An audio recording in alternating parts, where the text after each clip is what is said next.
I've been talking about how a lack of empathy can completely explain why some people are abusive, and how it can also show certain traits of theirs that aren't necessarily abusive themselves but that do hint to their personality and consequently to their abusive actions.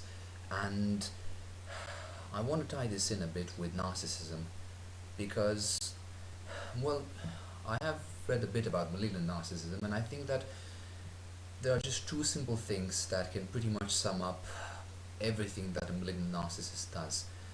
And these are their desire to dominate and their complete inability to care about anyone or anything really. Uh, Let me start off with the latter. I mean, I want to make the case that empathy is not just for people to start off with, as everyone who has a dog knows, or as everyone who loves animals in general knows.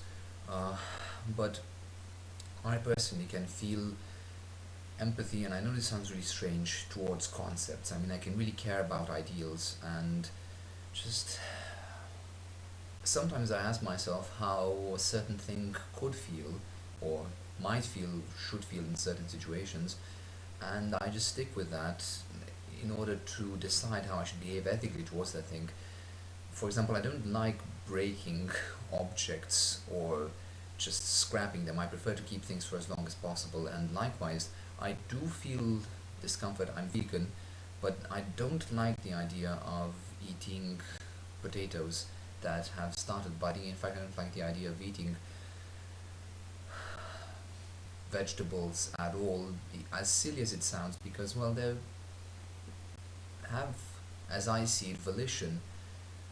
They might not have any sort of feelings, but they do have the volition to grow and become full-fledged plants, and I wouldn't want to just eat them and destroy that, as strange as it sounds. Well, there's more to go into about that, but when it comes to abusers, and I didn't get tense because I'm not talking about the topic, though I don't like thinking about it. Basically, if you don't have empathy towards anything, and you have certain desires, and I said you will pursue that desires against everyone and against everything else, and if your desire is to be looked at as superior to others, if your desire is to cause fear in others, so to make other people fear you rather, and to make other people feel small compared to you. Incidentally, I cannot myself perceive people as being large or small in terms of their dominance or authority. These words don't really mean a lot to me, but for people who actually care about these things, in order to actually make other people feel small compared to you, you can either be the best person you can, and that doesn't really solve anything because people will just find excuses not to feel small compared to you because they don't like that. Or you can try and dominate them in various ways. You can try to coerce them, you can try to manipulate them, start a cult or whatever. And in order to do that, you pretty much have to not care about them.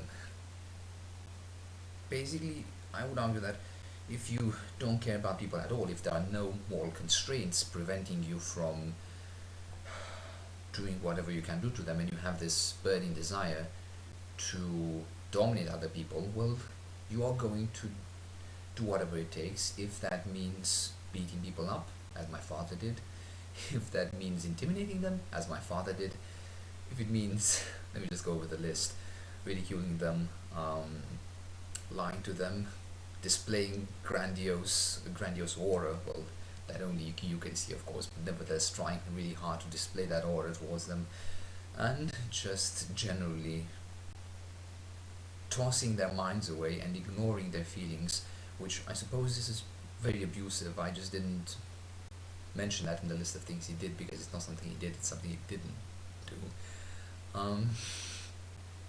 So just doing all these things, or not doing the things that one could otherwise do that would be good, in order to achieve what you really dream of, and that's being looked upon as superior to everyone else, as the man.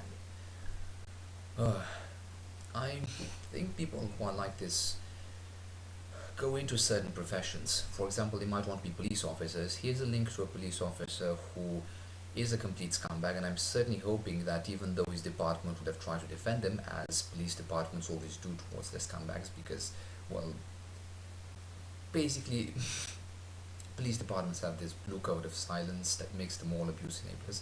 But ignoring that, makes most of them abuse enablers. There are some good police officers. Basically, they can, abusers can go into professions like the clergy, where you are looked up to just by the garbage you spew, without having any sort of proof to support it, without... Basically, I would argue that if you don't have any sort of proof or something, or evidence at least, you don't have the right to try and persuade other people of it, because you might be wrong, and if you are wrong, then you're misleading other people and setting them on the wrong path, and you don't want that if you're a good person. So, basically, if you go into the clergy as a malignant narcissist, you have the opportunity to teach people things that will make you look superior to them, that will make you look as though you have a connection to higher powers, and as a consequence share in some of the aura of these higher powers and be admired by people who don't really know or have any reason to admire your actual character. Likewise, people who are narcissistic, malignant narcissists, can want to go into the army, where they can dominate other people, but they do have to suck up to their superiors. In order to do that, they have to tolerate strict discipline from the superiors. I'm not sure to what extent these people are in armies. I know that psychopaths, however, can turn up in armies. I mean, about 4% of all the people in the US Army, according to one document written by, I believe, Major, I might be wrong about that, but here's the link. They just are perfectly happy to shoot and kill people without any sort of moral constraint. So that hints at them being psychopaths, as the person who wrote the article himself argues. Likewise, they can go into professions like politics, which is not that surprising at all. You want to dominate other people, after all. And they can likewise go into business. And if they go into business, then they naturally want to go up in the corporate ladder by making alliances with other people and by engaging in political games, which means less productivity for the company, and it means it being infested with corruption. That's perfectly to be expected, really. And I think that if people were to stop these malignant narcissists in their tracks when they were in school, for example, or even before that, that would be great. If there were, for example, genetic ways of diagnosing malignant narcissism, if there were ways of diagnosing neuroimaging means of actually diagnosing narcissistic intent or the lack of empathy, that would be fantastic, because then you would be able to destroy, and I say this without any sort of remorse or concern about what other people might think, you would be able to destroy these people at a young age, just kill them, and prevent all the suffering that they would inflict overall in their lifetimes from occurring. And I know in my father's case that my family suffered tremendously because of him. And not just my family, I would argue that the people who were subordinate to him suffered a lot. I was very young at that time, but I did meet, I think, his secretary or some person who was working for him, and she seemed very shy and subordinate. And if I had known, if I'd understood rather, how his behavior tied into his personality and how his personality allowed him to cause suffering to others, not just in the family, I would have tried to actually help her,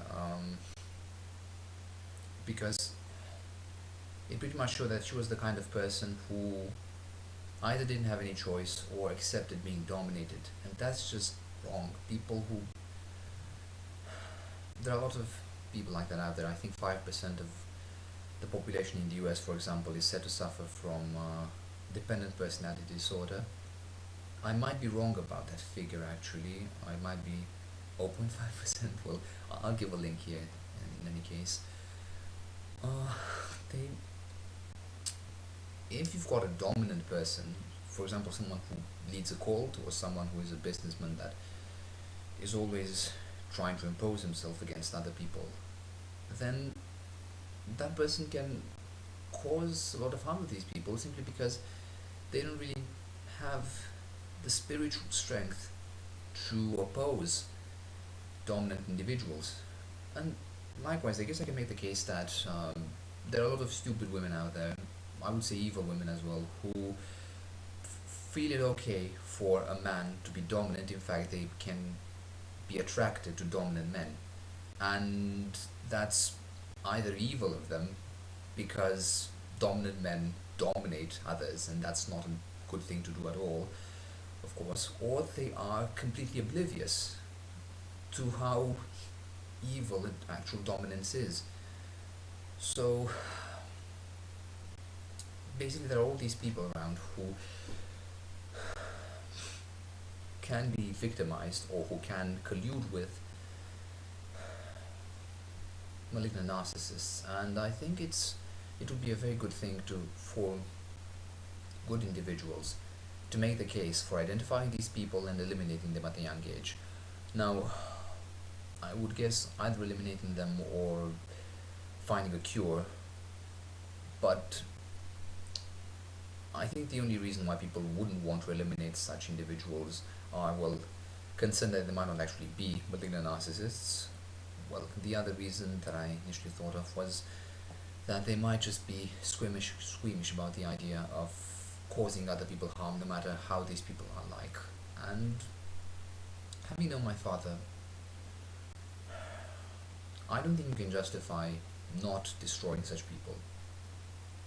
They just, throughout their lives, cause suffering, try to get other people to look up to them, and that's it. Imagine if the Prophet Muhammad, for example, would have been killed at an early age, and if the plot against him in Mecca would have succeeded, then he would not have driven a tribe of Jews away from Medina. He would not have slaughtered all the people who wrote poetry against him because they thought that he was an evil court leader, which he was. He wouldn't have brainwashed so many people, he wouldn't have massacred them, and wouldn't have raided all these caravans. Basically, he wouldn't have caused all the suffering that he caused and that his disciples later caused by sweeping through the world and conquering Persia and North Africa and so forth. Likewise, I can say the same thing about all narcissistic cult leaders. I mean, there is the story,